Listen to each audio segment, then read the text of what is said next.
Exercise 7.1 question 1 the distance of the point P 2,3 from the x axis is. बच्चों x axis से ये जो P point है इसके कोऑर्डिनेट्स दे रखे हैं, ये कितनी दूर होगा, तो आपको क्या देखना है, y वाला कोऑर्डिनेट देखना है। ठीक है, तो 3 यूनिट अवे होगा एक्स एक्सिस से, 3 यूनिट अवे। अगर पूछा जाए y एक्सिस से कितनी दूर होगा, तो तब हम x वाला देखेंगे, यानी 2 यूनिट अवे। अगर यहाँ माइनस साइन भी होता, सपोज यहाँ -3 होता, तब भी आप केवल 3 यूनिट लिखते, यहाँ प्लस माइनस से मतलब नहीं होता। ठीक है, जब डिस्टेंस पूछा जाता है एक्स एक्सिस में y लेते हैं, y एक्सिस में x लेते हैं। Next question number 2, the distance between the points A 0,6 and B 0,-2 is. अच्छा, इनके बीच का डिस्टेंस निकालना है। वैसे तो डिस्टेंस फॉर्मूले से निकाल सकते हैं, लेकिन जरा देखना, ध्यान से देखो, इन दोनों में x की वैल्यू 0 है, यानी दोनों ही y एक्सिस पर हैं। y एक्सिस में ये पॉजिटिव साइड में है 0,6, ठीक है, और ये निगेटिव साइड में नीचे की तरफ 0,-2। ओरिजिन से 6 यूनिट ऊपर तो ये है, ओरिजिन से 2 यूनिट नीचे ये है, तो बीच में कितना डिस्टेंस हुआ, 8। ठीक है, तो आंसर हो गया 8 यूनिट। और डिस्टेंस फॉर्मूले में पुट करके वैल्यू लगाते हो तब भी यही आएगा। नेक्स्ट क्वेश्चन,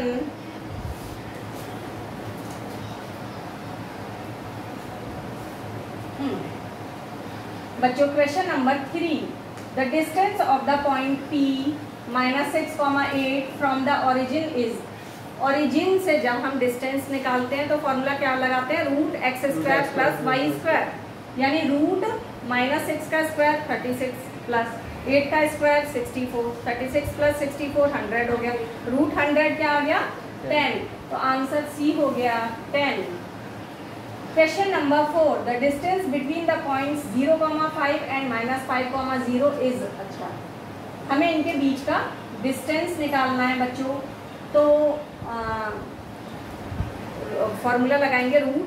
ठीक है, इनके और इनके बीच का डिस्टेंस कितना हुआ, 0 और -5 के बीच का गैप कितना हुआ, 5, 5 का स्क्वायर 25 प्लस, फिर 5 और 0 के बीच का गैप कितना हुआ, 5, 5 का स्क्वायर 25। ठीक है, तो √25 प्लस 25 √50 हो गया। ठीक, तो √50 में 2 × 25 को आप 5 × 5 लिख सकते हो, यानी कि 25 5 बन के बाहर आ जाएगा, रूट के अंदर 2 रह जाएगा, तो आंसर हो गया 5√2। ठीक है, मतलब डिस्टेंस फॉर्मूला ही लगाया है, √50 आ रहा है, तो फिर उसको आगे सॉल्व किया है। Question number 5, AOBC is a rectangle whose 3 vertices are.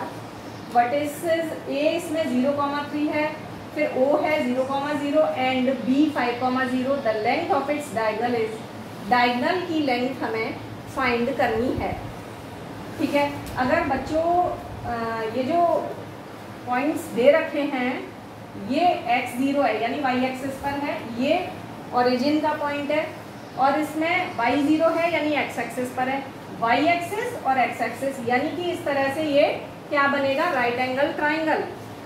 ठीक है, राइट एंगल ट्राइंगल बनेगा और डायगोनल बताना है हमें, तो इसका जो परपेंडिकुलर होगा वो क्या होगा, 3, बेस क्या होगा, 5। ठीक है, क्लियर, समझ आ रहा है ये बात।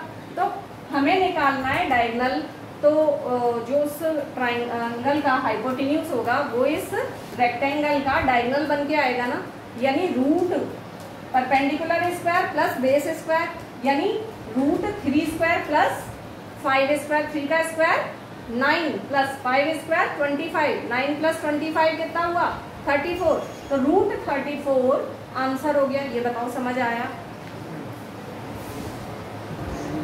बच्चों? 5th क्वेश्चन समझ आ गया, इसलिए मैंने इसका डायग्राम बनाया है। ए पॉइंट यह हो गया y एक्सिस पर 0,3, O हो गया 0,0 और B हो गया 5,0 x एक्सिस पर। ठीक है, और इससे जो रेक्टेंगल बनेगा वो ऐसे बन जाएगा,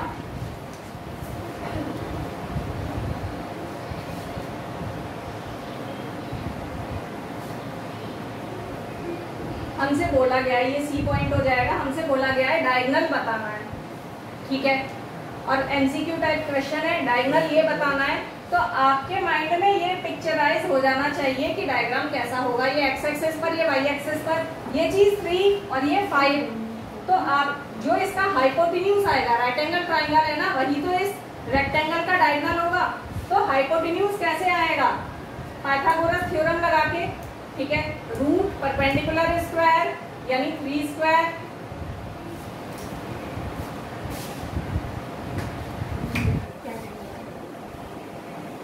प्लस 5 स्क्वायर यानी रूट 9 प्लस 25 कितना आ गया? ये रूट 34। तो इसलिए आंसर सी हो गया, रूट 34।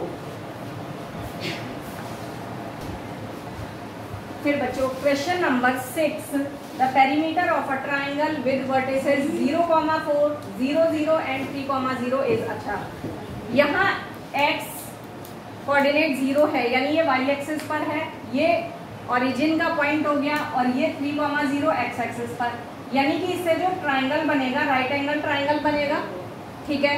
परपेंडिकुलर जिसका 4 होगा और बेस क्या हो जाएगा? 3, और हमें निकालना है पेरीमीटर। परपेंडिकुलर 4 बेस 3, तो सबसे पहले हाइपोटेन्यूज निकाल लेंगे पाइथागोरस थ्योरम से। Root 4 square plus 3 square 16 plus 9 25, root 25 यानी 5।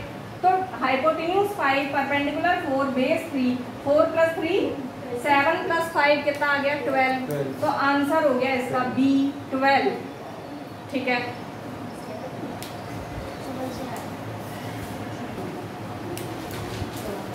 Question number 7, the area of a triangle with vertices, A की वैल्यू दे रखी है, बी की, और ये 8,4, ठीक है। तो हमें इसका एरिया निकालना है। एरिया का फॉर्मूला क्या होता है? 1/2 ब्रैकेट में x1 फिर नेक्स्ट ब्रैकेट में y2 minus y3 plus x2 bracket में y3 minus y1 plus x3 bracket में y1 माइनस y2, ठीक है। उसमें वैल्यू पुट करके एरिया आ जाएगा, ठीक है। तो इसका एरिया फॉर्मूले में रखकर 8 आ जाएगा। द पॉइंट्स, ये 3 पॉइंट्स दे रखे हैं, are the vertices of a. अच्छा बच्चों, इसमें ना इमेजिन करने की बहुत ज़्यादा जरूरत है। -4,0 एक्स एक्सिस पर हुआ, y0 है एक्स एक्सिस पर, है ना, निगेटिव एक्स एक्सिस पर, और 4,0 एक्स एक्सिस पर, पॉजिटिव एक्स एक्सिस पर, ठीक है। मतलब कि ओरिजिन के 4 यूनिट इधर तो ये वाला पॉइंट, और 4 यूनिट इधर ये वाला पॉइंट, और 0,3 बिल्कुल y एक्सिस पर आएगा क्योंकि x 0 है, ठीक है। तो ये ट्राइंगल बनेगा, कैसा ट्राइंगल बनेगा? वो जो 0,3 है, ये पॉइंट 0,3 वो -4,0 और 4,0 दोनों से बराबर के डिस्टेंस पे होगा ना, यानी कौन सा ट्राइंगल बनेगा? Isosceles triangle. तो देखो बच्चों, -4,0 नेगेटिव एक्स एक्सिस पर, 4,0 पॉजिटिव एक्स एक्सिस पर, और 0,3 वाई एक्सिस पर, ठीक है। ये डिस्टेंस और ये डिस्टेंस इक्वल होगा ना, इक्वल, क्योंकि ये चीज 4 ये 4, ठीक है, यहाँ भी ये 3, तो ये इक्वल होंगे ना। तो कैसा ट्राइंगल बना? आइसोसेलेस ट्राइंगल बना ना, दो साइड जब इक्वल है। तो अब क्लियर हो गया होगा कि इसका आंसर है आइसोसेलेस ट्राइंगल, बी ऑप्शन। ये 4 यूनिट, ये 3 यूनिट, तो ये 5 यूनिट आ जाएगी पाइथागोरस थ्योरम से। ऐसे ये 4 ये 3 तो ये 5, दोनों तरफ ये 5 unit isosceles triangle. Question number 9. The point which divides the line segment joining the points this and this in ratio 1:2 internally lies in the। अच्छा बच्चों, पॉइंट ये दोनों हैं और इनको डिवाइड कर रहा है कोई पॉइंट 1:2 पर, ठीक है। तो वो जो पॉइंट है वो किस क्वाड्रेंट में लाई करेगा ये पूछा है। ये दो पॉइंट्स हैं, बीच में जो लाइन सेगमेंट होगा वो 1:2 पे टूटते हुए पॉइंट आएगा, ठीक है। हमें बताना है वो कौन से क्वाड्रेंट में आएगा। तो हम इसके लिए कौन सा फॉर्मूला लगाएंगे? सेक्शन फॉर्मूला, ठीक है। इसके लिए सेक्शन फॉर्मूला लगाते हैं, ये मैंने लगाया हुआ है यहाँ।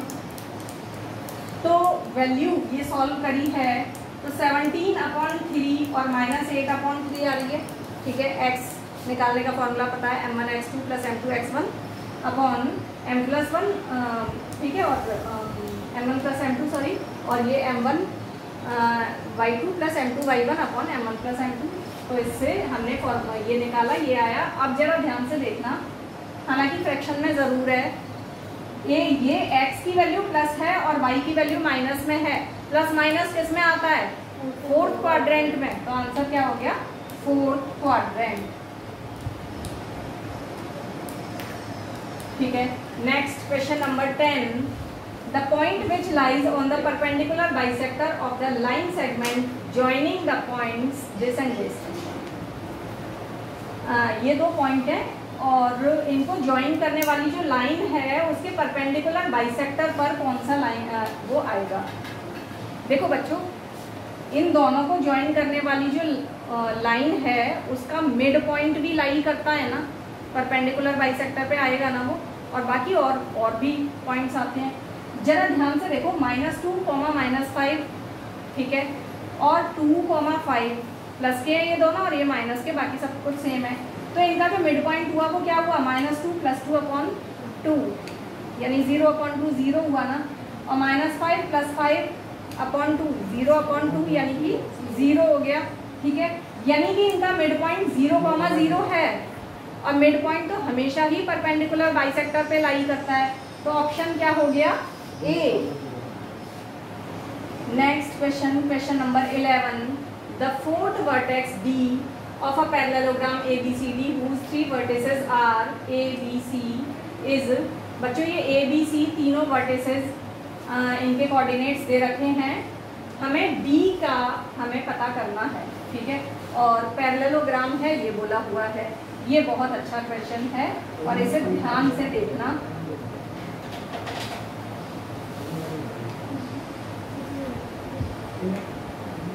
दिख रहा है?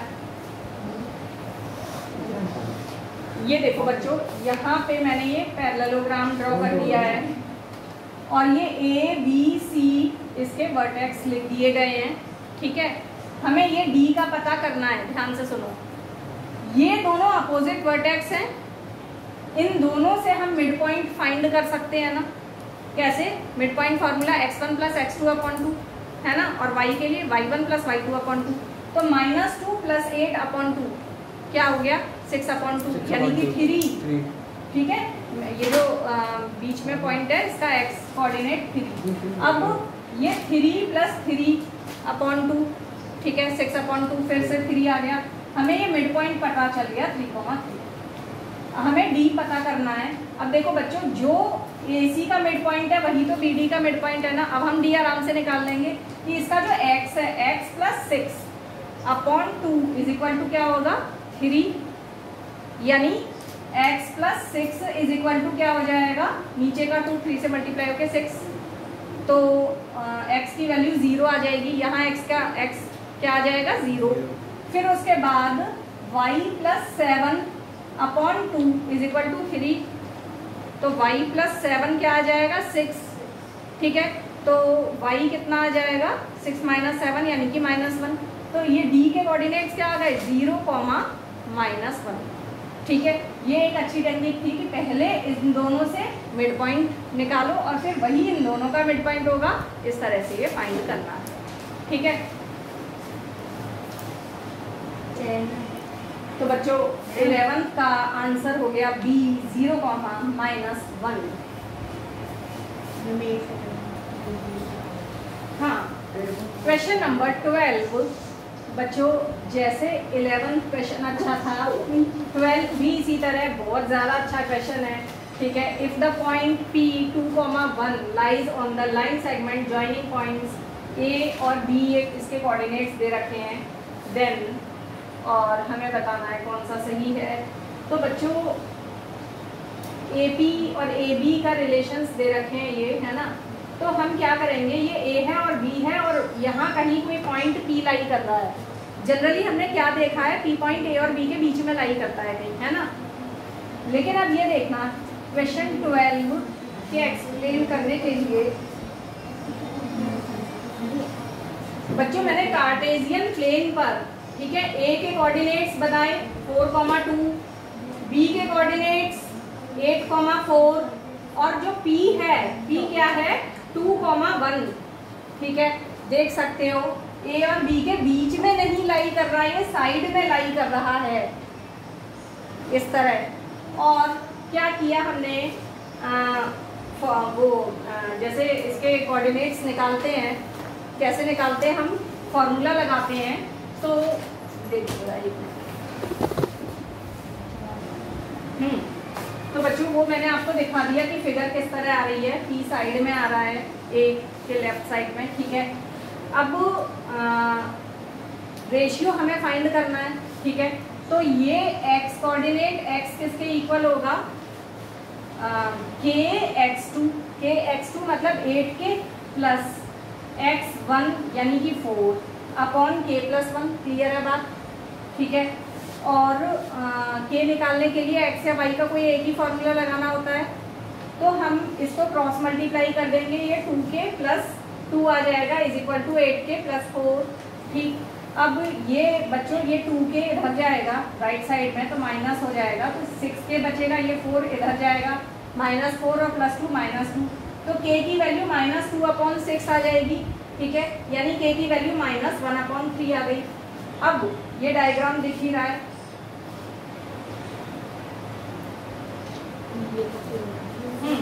k की वैल्यू -1/3 आई है बच्चों, a से p तक का ये k है, ठीक है। अच्छा, k की वैल्यू 1/3 आई है, तो इसका मतलब ये हुआ ये चीज़ 3 है और ये 1 है, बात समझ में आ रही है, ठीक। अच्छा, तो बच्चों जो ये AB है, AB का हाफ हुआ ना AP, ठीक है, ये 1 और ये 3, तो AB का हाफ हुआ ना, ये बात क्लियर है ना। यहाँ पे D ऑप्शन जो है क्या दे रखा है, AP is half of AB, तो आंसर हो गया D। बहुत अलग अच्छा क्वेश्चन है। क्वेश्चन नंबर 13, इफ P के कोऑर्डिनेट्स दे रखे हैं a/3, 4 is the midpoint of the line segment joining the points Q and R। Q और R के कोऑर्डिनेट्स दे रखे हैं और इनका मिड पॉइंट ये है, then the value of A की वैल्यू फाइंड करनी है। तो देखना बच्चों, -6, ठीक है, और प्लस -2 कितना हुआ, -8/2 क्या हो जाएगा इसके बराबर, a/3, मिड पॉइंट फार्मूला लगाया है, ठीक है। इससे सॉल्व करेंगे और A की वैल्यू आ जाएगी, तो x is equal to x1 plus x2/3, ठीक है। तो -6 था ना वहाँ, -6 और -2/2, ठीक है, तो ये हो गया -8/2 यानी कि -4, और ये a/3 है, 3 यहाँ से क्रॉस मल्टीप्लाई हो गया, a की वैल्यू क्या आ गई, -12, तो B ऑप्शन हो गया A की वैल्यू -12।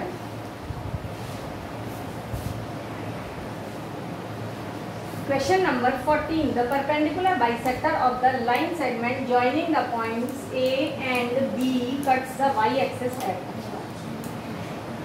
बच्चों ये पॉइंट्स हैं और इस तरह से ये पॉइंट है और इनका जो परपेंडिकुलर बाइसेक्टर ये है, और परपेंडिकुलर बाइसेक्टर से क्या चीज निकल रही है, y-axis। y-axis जहाँ परपेंडिकुलर बाइसेक्टर को क्रॉस कर रहा है वो सपोज पॉइंट ये है, तो y-axis पर x 0 होता है ना, आ रहा है समझ में। तो बच्चों परपेंडिकुलर बाइसेक्टर पे जितने भी पॉइंट्स होते हैं वो इन दोनों पॉइंट से इक्वी डिस्टेंट होते हैं, यानी जो डिस्टेंस ये होगा वही डिस्टेंस ये होगा, तो दोनों तरफ डिस्टेंस फॉर्मूला लगा सकते हैं और उसमें वैल्यूज डाल देंगे, रूट से रूट कट जाएगा, ठीक है। और इसको सॉल्व करने पे y की वैल्यू 13 आ गई, x 0 है ऑलरेडी क्योंकि y एक्सिस पर x 0 होता है, ठीक है, तो आंसर 0,13 हो जाएगा। ऐसे क्वेश्चंस समझ आ रहा है ना, डायग्राम मैंने ये बताया है, तो ये तो हाथ से लिख कर ही करना होगा। Question number 15, the coordinates of the point which is equidistant from the 3 vertices of triangle AOB as shown in figure। बच्चों देखो ये फिगर है, ये x एक्सिस, ये y एक्सिस और ये ट्राइंगल है, ठीक है। हमें बताना है वो कौन सा पॉइंट है जो तीनों वर्टेक्स से इक्वी डिस्टेंट है। राइट एंगल ट्राइंगल में ध्यान रखना बच्चों, हाइपोटेन्यूज का मिड पॉइंट ऐसा पॉइंट होता है कि वो तीनों वर्टेक्स से इक्वल डिस्टेंस पर होता है। तो इसमें इन्होंने बोला है वो कौन सा पॉइंट है, यानी हाइपोटेन्यूज का मिड पॉइंट फाइंड कर लो। ठीक है, 0 + 2x/2 क्या आ गया x, ठीक, और 2y + 0/2 क्या आ गया y। तो कोऑर्डिनेट हो गए x, y। कितना इजी है ना ये, बस पता होना चाहिए कि हाइपोटेन्यूज का मिड पॉइंट यहाँ से भी जितनी दूर है उतनी दूर यहाँ से, उतनी दूर यहाँ से होता है।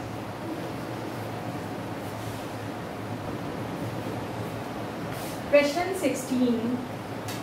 A circle drawn with origin as the center passes through this, ये coordinates दे रखे हैं। The point which does not lie in the interior of the circle is। अच्छा, बोला है बच्चों एक सर्कल है और उसका सेंटर क्या है, ओरिजिन, और एक ये पॉइंट 13/2, यानी कि 6.5, ये लाई कर रहा है सर्कल पर। हमें बताना है इनमें से कौन सा इंटीरियर में नहीं है। सेंटर वाला पॉइंट क्या है, 0,0 ओरिजिन वाला, और ये सरकमफ्रेंस पर है। ठीक है, यानी कि 6.5,0, यानी रेडियस कितना हो गया 6.5। ये बात क्लियर है ना, रेडियस 6.5। क्या करना है, जो सेंटर है 0,0 उससे इसका डिस्टेंस निकालो, फिर इसका निकालो, इसका निकालो, इसका निकालो। ठीक है, अगर 6.5 से कम डिस्टेंस आए तो वो इंटीरियर में है, सर्कल के इंटीरियर में, और अगर 6.5 या उससे ज़्यादा आ जाए तो वो इंटीरियर में नहीं है। ठीक है, हमें बताना है कौन सा इंटीरियर में नहीं है, तो इसको सॉल्व करना होगा उसी तरह। ठीक है, देखो मैंने करा हुआ है solve.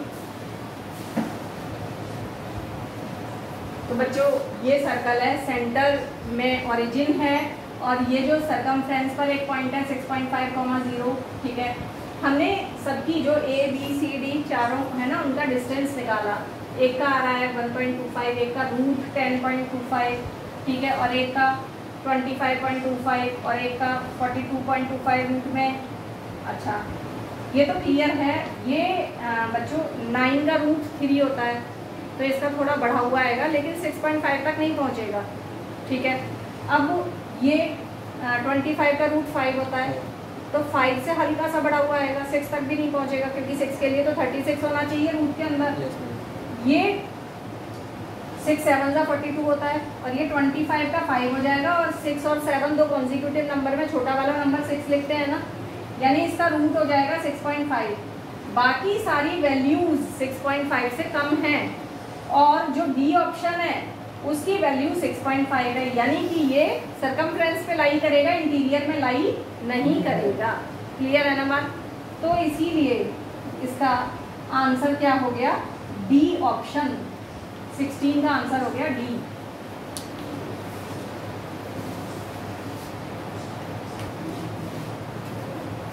Question number 17. A line intersects the y-axis and x-axis at the point P and Q respectively.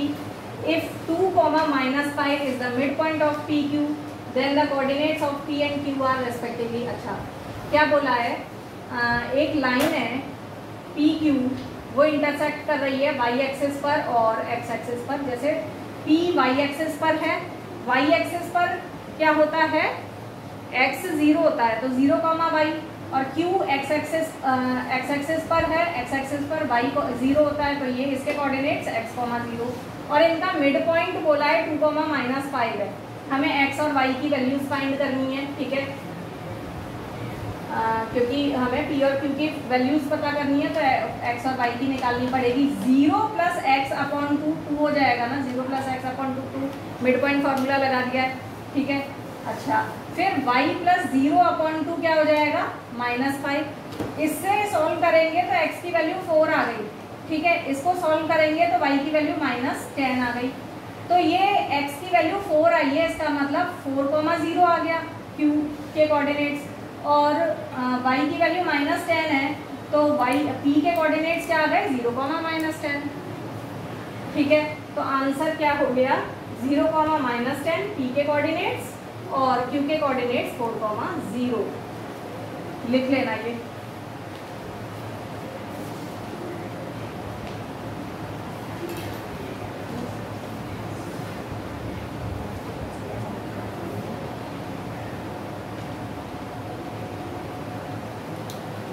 Question number 18. The area of a triangle with vertices a, b plus c, b, c plus a and c, a plus b is area कैसे निकालेंगे, area का formula लगाएंगे, ठीक है, और तब ये निकल के आएगा। मैं आपको दिखाती हूँ मैंने करा। तो बच्चों ये वर्टिसेस हैं, हमने एरिया के फॉर्मूले में लगा दिया हाफ इंटू, ठीक है, x1 ब्रैकेट में y2 माइनस y3 फिर plus x2 y3 minus y1 plus x3, ठीक है, y1 माइनस y2। तो इसमें हम क्या देखते हैं, ये सब कटने लग रहा है और फाइनली ये सारा कट गया, हाफ इंटू 0, 0 आ गया। इसका मतलब इसका एरिया 0 है, ठीक है, वहाँ पे एरिया 0 आ गया। यानी कि आप ये ध्यान रखना, फिर इसका मतलब ये क्या है, कोलिनियर है। एरिया 0 आना मतलब ये पॉइंट्स कोलिनियर हैं। तो बच्चों इसका आंसर हो गया B option 0। If the distance between the points 4, p 1, 0 is 5 then the value of p is, देखो इसको यहाँ मैंने सॉल्व किया हुआ है। हमें डिस्टेंस दे रखा है 5, डिस्टेंस की जगह 5 इज इक्वल टू, और यहाँ फॉर्मूला लगा दिया डिस्टेंस फॉर्मूला, उसमें वैल्यूज डाल दी हैं, दोनों तरफ स्क्वायर कर दिया। तो ये 5 का स्क्वायर 25 और यहाँ स्क्वायर रूट हट जाएगा, ठीक है। इस तरह से सॉल्व किया है। p स्क्वायर 16, तो p की वैल्यू प्लस माइनस 4 आ गई। तो बच्चों p की value plus minus 4 B option हो गया, ठीक है। फिर उसके बाद question number 20। If the points a 1, 2 o 0, 0 and c a, b are collinear, then बोला हुआ है ये कोलिनियर हैं, यानी कि कोलिनियर वाला जो फॉर्मूला है, ठीक है, उसमें हम लगा के वैल्यूज ये x1 y1, ये x2 y2, ये x3 y3, इनको कोलिनियर वाले फॉर्मूले में लगा के इज इक्वल टू 0 कर देंगे, ठीक है। तो बच्चों ये अंदर मल्टीप्लाई होगा जब 0 से, तो 0 हो जाएगा, 1 माइनस बी से मल्टीप्लाई होके माइनस बी, और 0 से ये पूरा का पूरा मल्टीप्लाई होके 0 हो जाएगा, ठीक है। और फिर प्लस a 2 से मल्टीप्लाई होके प्लस 2a, और प्लस a माइनस 0 से मल्टीप्लाई होके तो 0 ही होगा ना। तो क्या आया, minus b plus 2a is equal to 0।